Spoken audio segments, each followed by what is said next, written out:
আচ্ছা, জীবনে কখনো কোনো মৃত ব্যক্তিকে গোসল করিয়েছেন?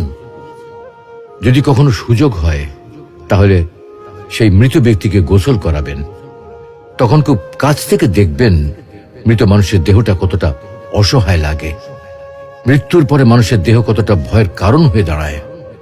সুযোগ পেলে রাতে লাশটা পাহারা দেবেন, তখন বুঝতে পারবেন প্রিয় মানুষটার লাশ রাতের বেলায় আপনার কাছে কতটা অদ্ভুত লাগে, কতটা ভয়ের কারণ হয়ে ওঠে, কতটা আতঙ্কের কারণ হয়ে যায়।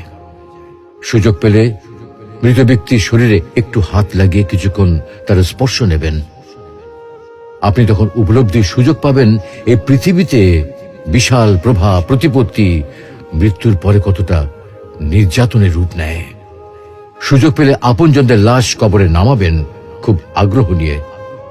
শেষবারের মতো মৃতদেহের মুখটি একবার দেখার চেষ্টা করবেন এবং বারবার উপলব্ধি করার চেষ্টা করবেন এই মৃতদের সাথে অনন্তকালের যাত্রার পথে এটাই আপনার জীবনের শেষ দেখা। সুযোগ পেলে মাঝে মধ্যে কবরস্থানে গিয়ে নীরবে কিছুক্ষণ দাঁড়াবেন।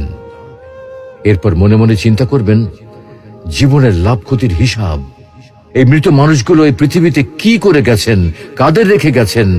যাদের রেখে গেছেন তারা কি কখনো এই মৃত মানুষগুলোকে স্মরণ করার জন্য কবরস্থানের আশেপাশে একটি বারের জনকে দেখতে আসে? আমাদের জীবনটা বড় অদ্ভুত, বৈচিত্র্যময়। আমরা এর জন্যে, ওর জন্যে, ধন সম্পদের জন্যে, ঐশ্বর্যের জন্যে, বাড়ি গাড়ি টাকা পয়সার জন্যে কত না মায়া দেখাই, আগ্রহ দেখাই, আরো চাই আমাদের। অথচ এই জীবনে আমরা মৃত্যুর কথা না ভেবে, পরকালের জবাবদিহির কথা না ভেবে কিভাবে আরো সম্পদ অর্জন করতে পারি সেই চিন্তায় বিভোর থাকি। হায় রে জীবন, এখনো সময় আছে, ফিরে আসুন মহান রবের দিকে।